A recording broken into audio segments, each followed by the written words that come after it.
Hello everyone, this is the final Bosman. On today's show, the Xbox One is juicing, and I'm going to salute another great old game. Let's get started. Welcome to the show. I am Kyle Bosman, and this week I want to start with something that I'm probably not remotely qualified to address, but also no one is, and that's sort of the point about it. Last week on Major Nelson's podcast, Mark Whitten, the chief product officer of the Xbox One, was on, and they had an interview. Basically, Mark Whitten was there to talk about these final days of the Xbox One really coming together, finalizing the hardware. And he was talking about how excited he is, and at one point mentioned, as an example of the things that are coming together, he says, oh, we're tweaking things.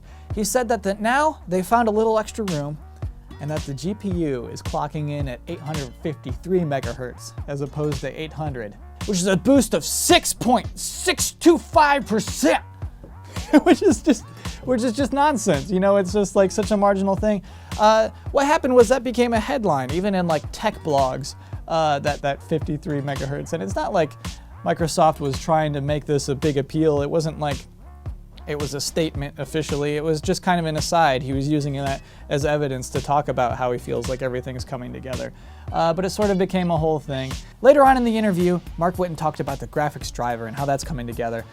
Basically customizing it. It used to be a standard DirectX one, but then they took that and then they sort of take out the parts that only apply to PCs and then kind of make more attention into the parts that work only on the Xbox One or Xbox One need to focus on. I don't know. Basically, it's weird. They call it the mono, and the way they describe it is that now we're able to just focus on what the Xbox One needs. We're able to write to the metal, which is just it's like a macho phrase, you know? Now we can write to the metal. We can write to the metal now. This is like, what is that? What are you honestly doing?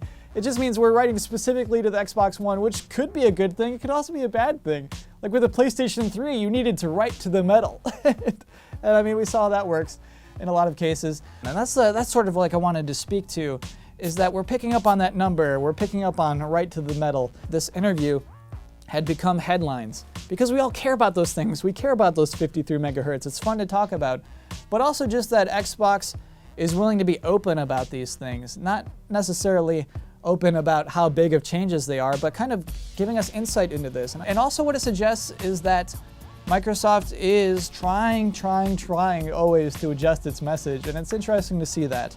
And that sort of leads me into the next segment today, which I'll try to make short because I want to make another point afterward. Today's segment is called Why Jet Moto is Still So Good. Reason number one, ridiculous sponsors. So in Jet Moto, you can choose a bike from one of 4 different sponsors.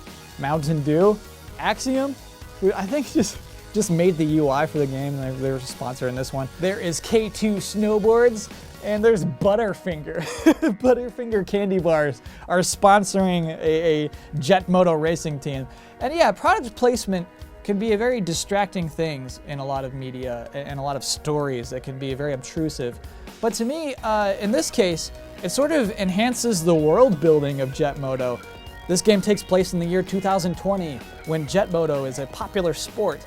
And to have advertisers of our current day there kind of connects us to this world. It makes it all realer somehow.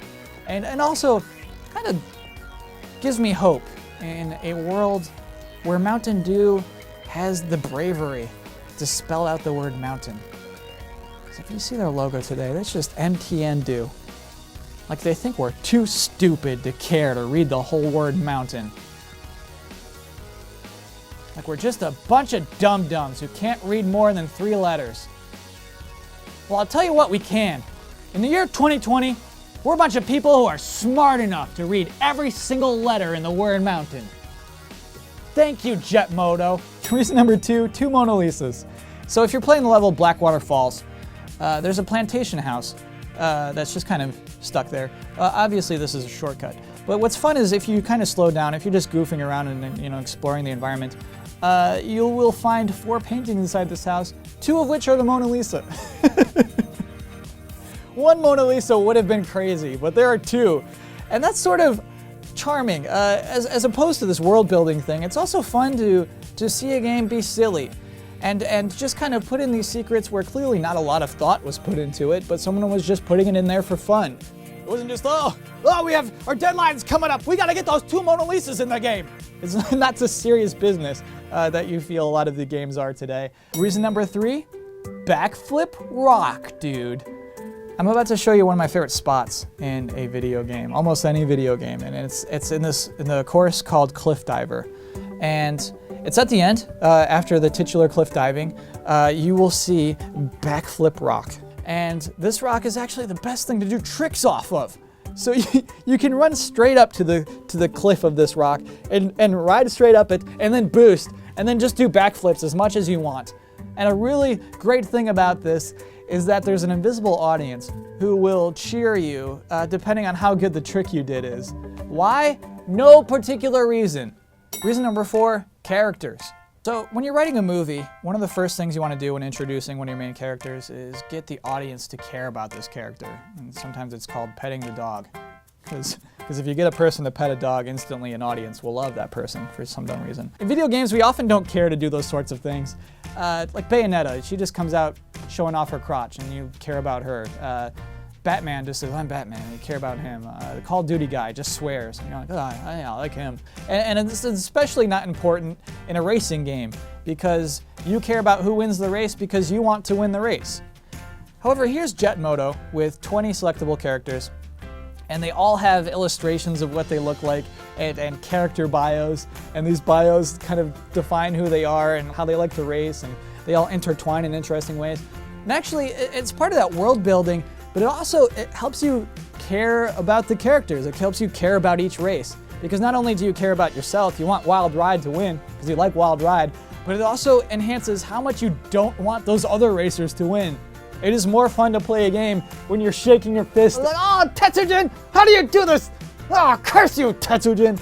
And also, women. There's a lot of women in this game. Of the 20 characters you can select, 9 of them are women, which is progressive even today. And a fun part of that is that the trophy presenter at the end of a race changes. There could be a male or female one. Look, come on, man, what are you doing? What is your job? Who are you? Here you are, miss. Here's your trophy. Thank you. Do you come with it? Nope. I'm simply a male model. There you go. I guess that's sort of sexist, isn't it, to say that male models are silly, but female models aren't silly. That's on me. That's a little sexist. Reason number 5, you can go play it right now. And this is sort of what I'm going to. Jet Moto is not only available on the PlayStation Store, but you can go to an old used game store and you can buy it and you can play it on your PlayStation 1 or PlayStation 2 and a PlayStation 3. Jet Moto is not a great game. Like, there's no huge demand for it. There was Jet Moto 2 and Jet Moto 3 and they were just okay. And so now no one really talks about Jet Moto anymore. It's like the saying goes, you either die a hero or get enough sequels to see yourself become a villain. But Jet Moto 1 has a lot of unique qualities to it, which I hope I proved today. And it was a blast to be able to go and buy it and play it for this show. And so that's what I'm sort of trying to get around to, is this discussion about backwards compatibility as we draw nearer to next gen. And so it looks like the PlayStation 4 and the Xbox One, it looks like they will not be backwards compatible. It looks like that's nearly impossible for them. And so that's a disappointment in that we won't be able to play our PlayStation 3 games on it, certainly, and Xbox 360 games, but also not our Xbox Prime games and our PlayStation 1 games, and also not all of those games we downloaded. There goes Bionic Commando Rearmed. So long, Costume Quest. Goodbye, Mac Pack that I got a season pass for. You know, and people can say, oh, you can just keep your PlayStation 3 around, keep your Xbox 360. But the fact of the matter is that there are a lot of people this fall who will not be able to afford a PlayStation 4 or an Xbox One, especially both. And trading in their current consoles, it might be their only way to get up to that point.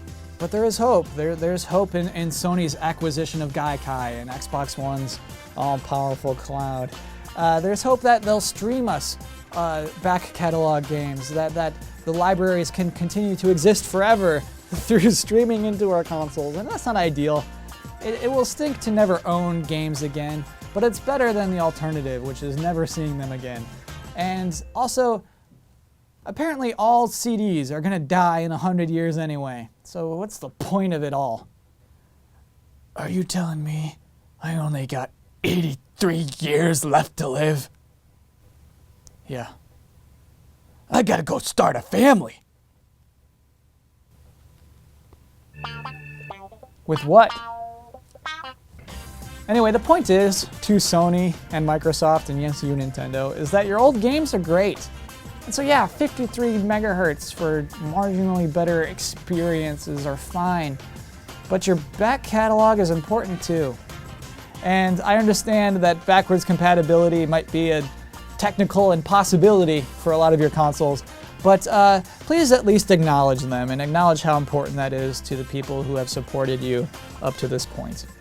And that is the episode for this week. I have weird news. This weekend, I'm flying to Vancouver for the Pokemon World Championships, and I'm going to be there covering the events, looking at the DS game, Black and White 2, and also the trading card game.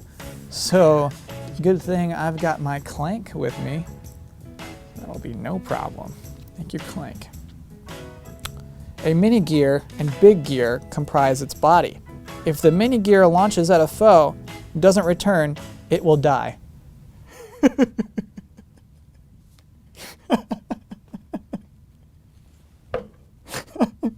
I didn't read that ahead of time. I wasn't prepared for that. And so next week's episode will be whatever we can put together in the hotel. If you want to follow my Canadian exploits on Twitter, you can follow me at Kyle Bosman. I hope to see you next week. Thanks for watching.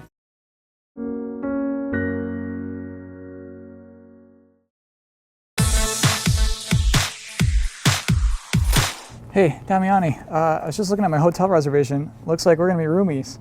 So I was thinking maybe one of the nights we could just kind of bury the hatchet and like plug in a GameCube.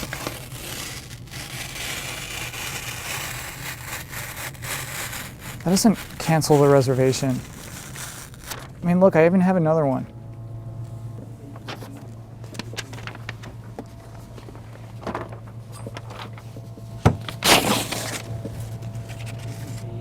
I'll sleep in the bathroom. If you're going to PAX Prime this year, you are officially invited to our panel, the GameTrailers Originals Power Hour.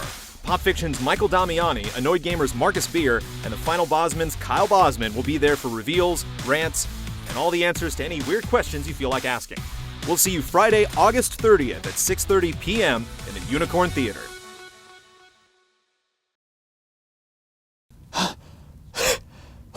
Hey everyone. Dude, what's up? Have you been running? Yeah, I was spying on the other bands. And their stuff is good, man. Real good. Oh no, we're gonna lose! Dude, don't worry about it. I already got this guitar with 2 necks.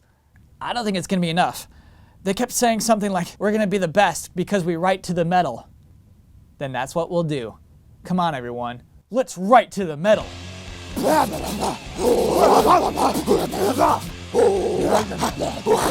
Hey, shh, everybody stop it! Shut up! Listen to yourselves. Seriously. You know what that sounds like? Sounds like we're totally gonna win Battle of the Bands for sure. Yay!